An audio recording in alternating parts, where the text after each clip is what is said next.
If you were to put 10 men in a room, I'd guarantee you 8 of them would say, I suffer with approach anxiety. And this is not something that a doctor prescribes or people go to school for to do more research in. This is just a random thing men have came up with. And they're like, yeah, that sounds about right. I have approach anxiety. So they may buy a course to, get rid of approach anxiety or read a bunch of Rollo Tomasi's books on how to get rid of their approach anxiety. But here's the honest truth from a guy that does this full time.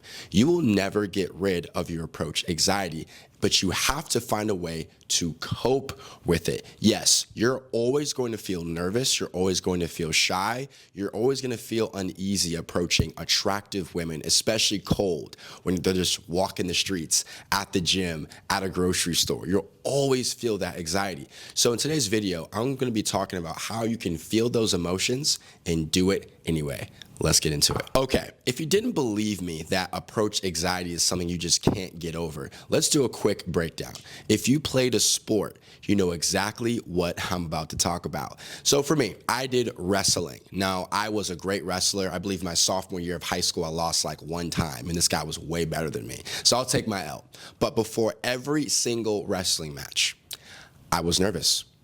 No matter how much I prepared, no matter how much I was bigger or stronger than the other guy across the mat, I thought, is this my end? Is this guy gonna embarrass me in front of all my teammates? Is this guy gonna pin me? Is this guy gonna, pick me up and drop me on my head? Is he gonna break my neck? That happened before every single match. Also, back to my childhood, I was a great soccer player, right? Before every single soccer game, I had the butterflies. So I played soccer from 8 years old to 13 or 14, I believe. And guess what? Before every game, I got the nerves. So why is it that even though I played this game for years, I'm very talented at the sport, I still feel anxiety? That's my point I'm trying to make. You can't get rid of anxiety. Anxiety is almost like a natural fight or flight mechanism. It's like trying to get rid of fight or flight. You just can't. If you feel threatened, you're either gonna wanna run through that person and beat them up or run away. You can't get rid of that emotion. Now you can cope with it. You can cope with it. You can learn to feel the negative emotions and just do something that's the right thing. But let's get back into dating. I don't wanna drift too far off giving you all these other examples. So with approach anxiety, when I'm working with somebody one-on-one, I tell them you're not gonna beat it. What you are gonna do is you're gonna learn to feel the emotions and go anyway. For example, let's just say you and I are at a bar and we both see an attractive girl. I get nervous, you get nervous. I feel like, okay, what if this girl has a boyfriend and he's gonna arrive here at any moment? You feel that too. I also feel like, damn, what should I even say? How should I open the conversation? You feel that too. But guess what? I end up walking over and doing it, and you don't. So you let your emotions get the best of you. I let my emotions come to me. I felt them, but I did the right thing, which is approaching anyway. So you're probably wondering, well, Chad, how you get to that point? Well, the first point I can bring up, how I got to the point where I didn't let my emotions, override me, is I'm very disciplined. When that alarm goes off in the morning to go to the gym, do you think I want to put 300 pounds on my back and squat it? Do you think I want to bench press 225? No, I don't actually. But I know it's for the better good, so I get my ass up. Right? Do I want to make this YouTube video right now and just talk for 20 minutes straight? No. But I know it's for the betterment of my YouTube channel. Do you understand where I'm coming from? That's number one. I recognize the things that are hard are the things that are hard are what's gonna benefit you. The things that are easy, like staying back and not approaching, is what's gonna keep you stagnant and not wanna move forward. The second thing that allows me to approach girls, even though I may not feel like it, is I have a very easy system: regret over rejection. So let me give you a quick scenario. You're at a bar, you see a girl you're very attracted to, and you're hovering around this girl for hours, mind you. You keep seeing her. Maybe you guys even make eye contact.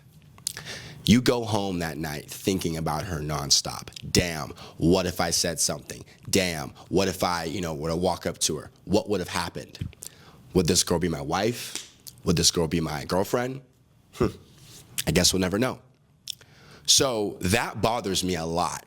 I'd much rather take an L than go home wondering what if. Because I'm not gonna lie, guys, regret hurts more than rejection. I don't remember much of my rejections, but I remember a lot of my regrets. I do. I remember my regrets more actually than the rejections. Because how I see rejection is peeling off a Band-Aid. Imagine this.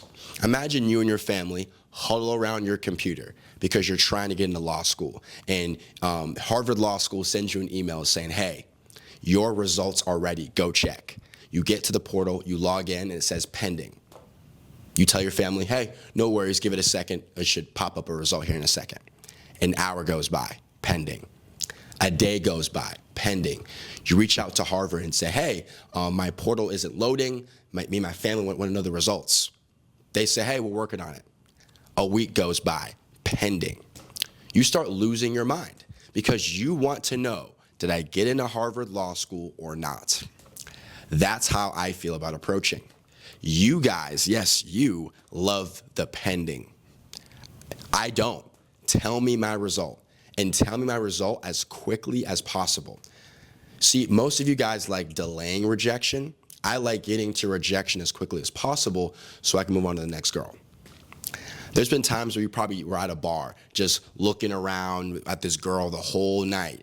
You could have been talked to her, have her tell you yes or no, but you just keep focusing on her, and you end up not talking to anybody. When you could have just walked up to that girl, she said, oh, I have a boyfriend. Okay, next girl. You could have been on to the next girl already, but all your energy was focused on this girl, and you didn't even say anything. So for me, regret over rejection, that mindset is like, Chad, I know you don't want to approach. I know you're a bit nervous, but you know for sure, if you go home and you don't talk to her, you're gonna think about her for weeks. So you might as well rip the Band-Aid off, go talk to her, get your yes or no, so you can move on, opposed to you saying, what if? The last and final thing that will help you, kind of cope with your approach anxiety is you guys are looking for motivation, but you should be looking for courage. I'll say that again. Most of you guys are looking for motivation and not courage. So motivation is a feeling that you want to do. So for example, back to my gym example, right? You want to feel motivated to go to the gym. Well, that's easy. When you're motivated, everything is easy because you have that kick of, what's that word, dopamine, to do something. But what happens when the dopamine isn't there? Like, that's the biggest difference between a winner and a loser, in my opinion. The winner can do things he's supposed to do even without the dopamine. Because it's almost like, hey, I wake up, I go gym. I wake up, I do 10,000 steps. Like, there is no thought. But let's go back to the dating, right? When you see an attractive girl, you're looking for or trying to feel motivation. Brother, it's not coming. It's not coming. You're not gonna feel motivated to do something scary, motivated to do something that's vulnerable, like approaching a random girl. You're not. So that's why a lot of guys just don't approach women, is because they're looking and waiting for motivation. Like I said, it's not coming. So what you should do is looking for courage. Courage, I'm pretty sure the definition is doing things that scare most. Like, for example, courage is running into a burning building. That took courage. Most people don't want to do that. But I'm not asking you to run into a burning building. I'm asking you to approach your gym crush. I'm asking you to approach girls when you're out and about because, as we all know, dating apps don't work for a lot of guys, right? They can work. They can. But I'd argue most guys have a better chance meeting women in person. But that's neither here or there. My point is this. When I see an attractive girl, I go, okay, I know the motivation is not gonna come, Chad, so you better go, just get the courage. So I get the courage, and when I start talking to the girl, then I get the dopamine.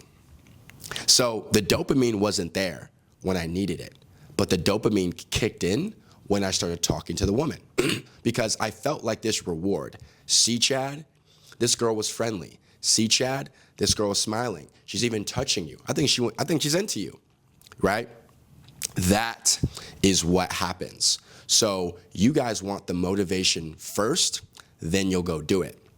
I get the dopamine hit and the motivation while I'm in the act, right? So that's why I'm able to be successful and you may not be, because you're waiting for the dopamine to go up.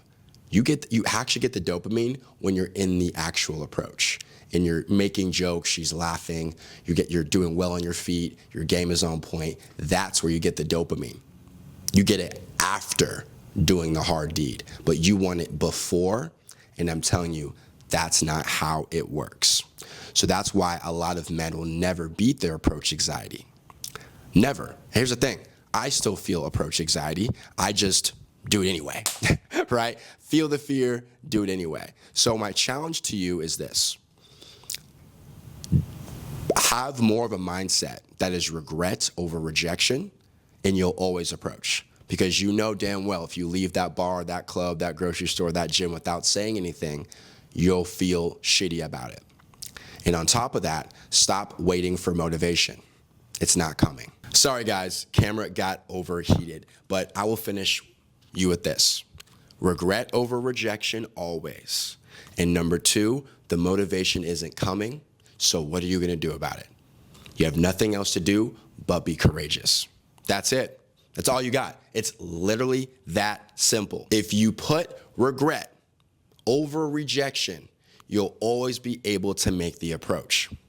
If you know motivation isn't coming and you have to be courageous, you'll always make the approach. Legit, those are the two things.